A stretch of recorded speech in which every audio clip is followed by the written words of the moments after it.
నుంచి సిరెత్తించుకొని వస్తున్నాడు. ఇంటికి వచ్చి కదిలిస్తే కొడదాం అన్నట్లుగా ఈ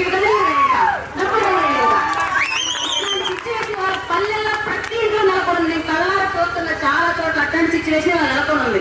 ఈ దరిద్రంతో ఒక సైడ్ పెడితే ఉద్యోగాలు లేక పట్టా పట్టుకొని బయటకు వచ్చిన తర్వాత ప్రతి పిల్లల్ని అందరూ అడిగే క్వశ్చన్ ఏంటంటే పెళ్ళెప్పుడు ఏంటంటే ఏం ఉద్యోగం చేస్తారు మీరు అడుగుతారు. అవునా?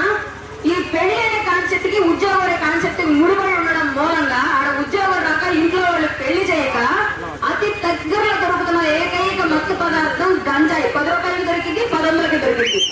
అది తీసుకొని తాగి ఇళ్లలో పడుకుంటూ ఈ రాష్ట్రానికి ఉక్కు కండరాలుగా పనిచేయాల్సిన యువత గంజాయి తీసుకొని నిర్వీర్యమై ఇళ్లలో పడుకొని తల్లిదండ్రులకు భారం అయిపోతున్నారు. ఇవాళ రాష్ట్రంలో చాలా మంది యొక్క పరిస్థితి. పైగా తాగినట్టుండగా కనిపించిన ఆడపిల్లల మీద దాడులు. దీనికి సంబంధించి పోలీస్ శాఖ దగ్గరకు మనం వెళితే వెంటనే రికమెండేషన్ వైసీపీ వాడైతే వాళ్ళు ఏమన్నారు అసలు పట్టుకున్న విషయం కూడా తెలియకుండా బయట వదిలిపెడతారు. పక్క పార్టీ వాడైతే మాత్రం తెల్లని పేపర్లో వచ్చింది కీచకుడు ఆడపిల్లలు హింసించిన దౌర్భాగ్యుడని. అదే వైసీపీ వాడైతే ఏం రాదు. ఆఖరికి పోలీస్ స్టేషన్ లో కింద స్థాయి కానిస్టేబుల్ కూడా తెలియదు. సిఐ ఎస్ఐ దగ్గర సెటిల్మెంట్ అయిపోయింది.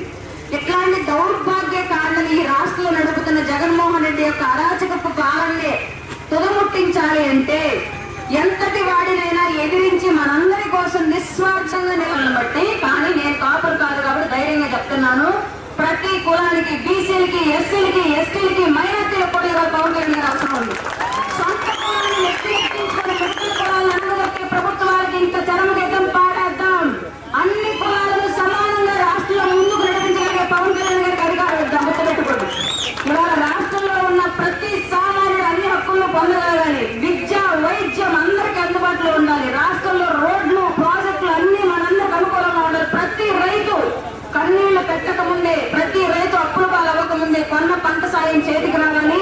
ఏదైనా తుఫాలు లాంటివి సంభవిస్తే ప్రతి ఒక్క రూపాయి ఆ రైతు ఏదో ఒక అఘాయిత్యానికి పాల్పడక ముందే అతని జేబులో పడాలి. అట్లాంటి ప్రభుత్వాన్ని ఈ రాష్ట్రంలో స్థాపించాలంటే పవన్ కళ్యాణ్ గారి వల్ల మాత్రమే సాధ్యం. రాష్ట్రంలో ఇప్పటి వరకు ఏ రాజకీయ నాయకుడి యొక్క చరిత్ర తీసుకున్నా అతని కన్నా ఎక్కువగా నిస్వార్థంగా నిలబడ్డ వాళ్ళు లేరు. అతనిలాగా జేబులో డబ్బులు తెచ్చి జనానికి పెట్టిన వాళ్ళు లేరు. అతనిలాగా తప్పు చేసిన ప్రతి ఒక్కరు ఎదిరించిన వాళ్ళు లేరు.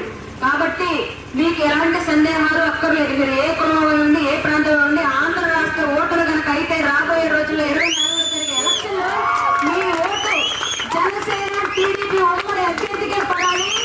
ఎక్కడ చూసినా సరే ఎవరి మెజారిటీ ఎంత అంటే కనుక్కోలేదని తల్లి చెప్పుకోగలిగేలా ఉన్నారు. అట్లాంటి పరిస్థితి కొన్నూరు నియోజకవర్గం అవనండి, గుంటూరు జిల్లాలో ఉన్న అన్ని సీట్లు కూడా ఒక్కటి కూడా వైసీపీకి పోకుండా ప్రతి ఒక్కరు కష్టపడి పనిచేసి 24లో నా ప్రభుత్వం జనసేన టీడీపీ ఉమ్మడి ప్రభుత్వం. మరి మీది పవన్ కళ్యాణ్, మరి మీకు జై జనసేన, జై జనసేన. Hello AP,